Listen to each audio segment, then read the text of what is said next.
Wah dengan apa yang kami lihat di pabrik VNT ini kan dan pabrik-pabrik pengolahan ini kan kok semuanya profesional gitu loh. Ya. Maksudnya wah ini mesin semua ya? Iya, sudah mesin SOP standar dan kalau kita bisa seperti ini kayaknya akan lebih mudah untuk kita growth bisnisnya secara yang core kita gitu. Pikiran juga nih bisa juga nih kita invest bareng-bareng bikin mesin roaster. Masuk tuh. Makanya. Deal. Amin, doain aja. Amin. Mas Hendro, Yes. welcome to Vietnam. Siap. Terima kasih sudah. Nih buat kami sih kehormatan banget lah. Maksudnya dengan usaha kami yang masih kecil bisa diundang ke tempat yang luar biasa besar dan super lah. No. There is no such thing kecil.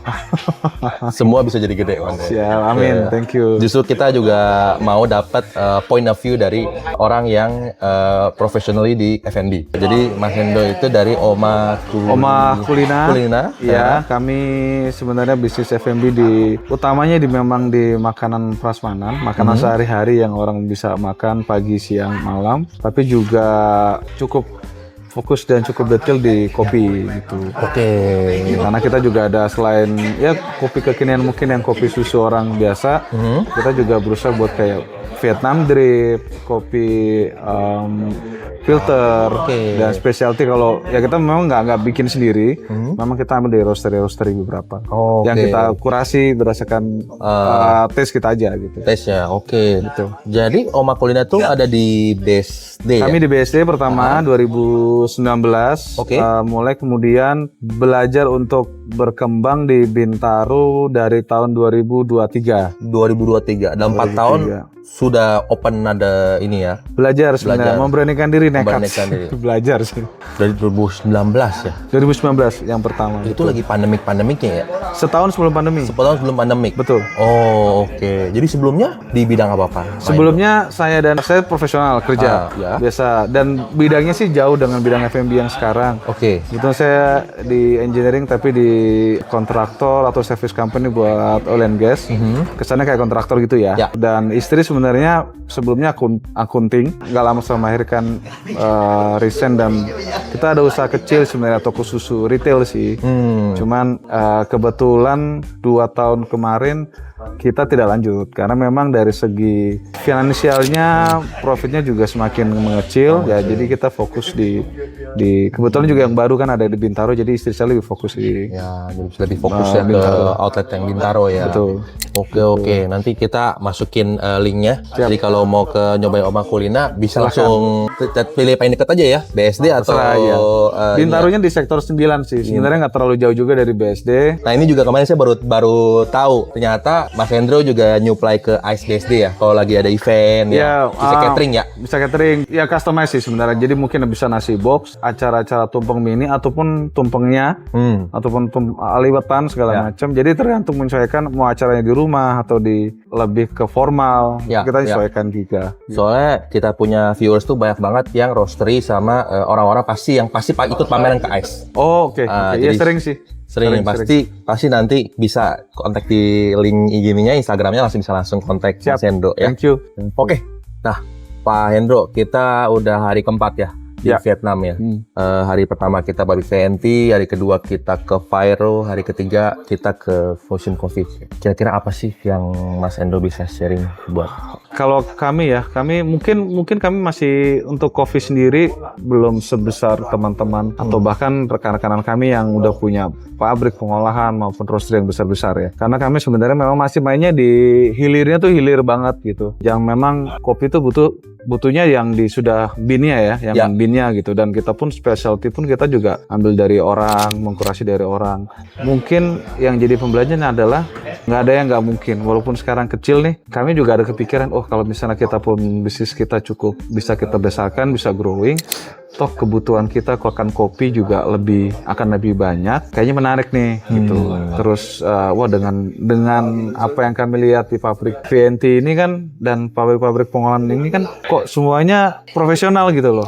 Maksudnya ini mesin semua ya. Iya, sudah mesin SOP standar dan kalau kita bisa seperti ini kayaknya akan lebih mudah untuk kita growth bisnisnya secara yang core kita gitu.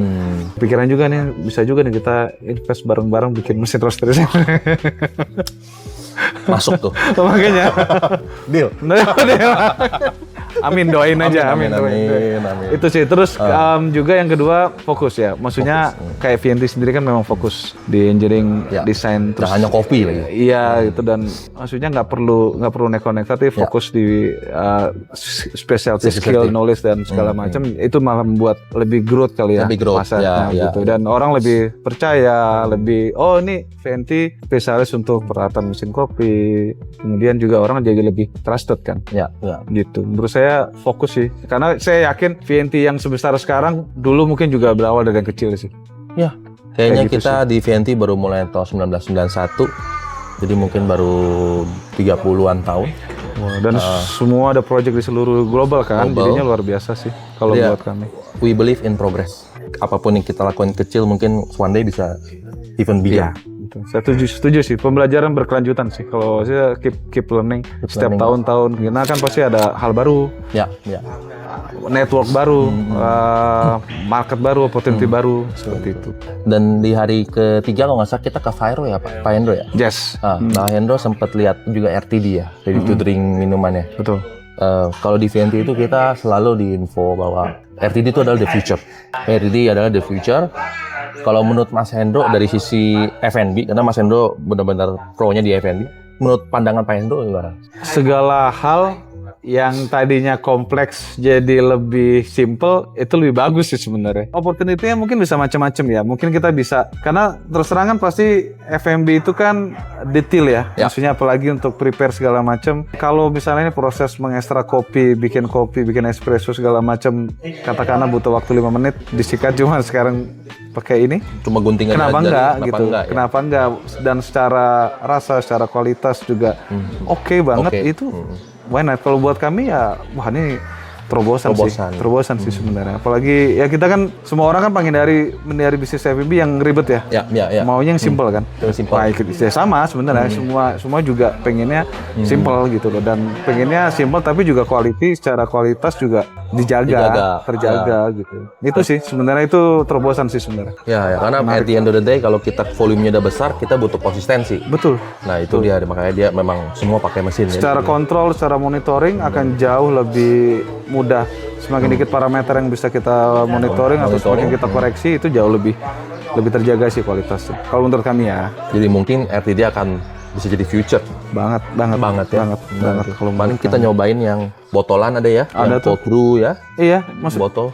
Menariknya tuh kayak cold brew dengan taste yang dengan R&D itu kan kita kayak oke nih rasa ini gitu. Tapi dengan R&D dengan segala macam flavor yang ditambahkan atau apa proses-proses kok bisa seseger ini nggak kebayang gitu loh. Iya gitu loh. Kan terobosan sebenarnya kayak gitu. Benar. Dan dia ada juga yang saset ya, Iya, terus apa lagi tuh? Secara simpen enak, storage kita juga enak. Secara inventory simpen.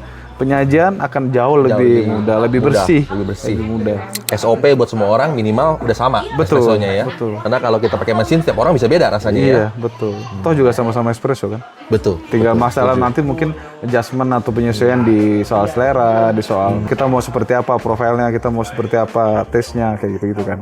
Oma Pulene itu dari 2019 ya? 2019. Sampai sekarang 2025 ya? 2025. Melewati COVID juga. Melewati COVID. Survival ini berarti ini bisnisnya. Bersyukur sih. Apa sih Pak Hendro yang bisa kuncinya bisa di-share ke kita? Konsisten sama persisten sih. Oh, persisten sih. Kalau mau menyerah kan pasti banyak tuh waktunya. Sepanjang itu pasti. Pas gini, aduh gila, udah capek, gini gitu. Tapi yang mungkin orang tidak bisa banyak lewati adalah menganggap masalah jadi suatu lompatan kan. Oh ternyata kita punya komunitas, kemudian tadi ada Uncle Joe juga, kita sharing-sharing. Ya, ada Boboin Boga Laksmi ya. Iya, sharing-sharing juga ya. Banyak teman-teman usaha kuliner juga yang sama-sama kesusahan, tapi kalau gini gimana? Kalau banyak diskusi sih akhirnya. Gitu. Akhirnya membantu. Ya akhirnya kita jadi saling bantu. Kita ngundang ke Mas Hendro ke Vietnam pun juga salah satunya adalah untuk melihat seberapa perbedaan, seberapa maju si Vietnam ini compare dengan Indonesia. Nah, harapannya sebenarnya kalau kita bisa sharing, kita bisa sama-sama berpikir gimana caranya kita bisa memajukan dari sisi kita juga sebenarnya ya. Mas Hendro, kita yang terima kasih dari Kita terima VNT. kasih banget. Mohon maaf kalau ada kekurangan-kurangannya. Sama-sama. Semoga perjalanan 4 hari ini bisa bermakna buat Mas Hendro Siap. dan tim sama teman-teman sekalian ya. Amin. Ya, kita sih juga berharap VNT juga di pasar Indonesia semakin besar. Amin. Jadi banyak semakin besar dengan bawa teknologi VNT ke sini semakin menaikkan level usaha kuliner. Ya. Dari segi apapun itulah, mungkin Ya. terutama sekarang fokusnya kopi atau kopi dan minuman, tapi mungkin kedepannya dengan segala macam teknologi, dengan segala macam produk-produk yang Minuman, bumbu dapur, siapa tahu ya. itu bisa makin membantu kita makin maju. VNT-nya makin gede lah pastinya. Amin. Nanti ditunggu undangannya untuk outlet-outlet berikutnya ya. Siap, waduh, amin, thank you. Mas Hendro, makasih. Terima kasih, terima kasih Mas William. Sampai ketemu lain waktu. Sampai Thank ketemu. you. Terima kasih besar untuk VNT. Thank you. Thank you.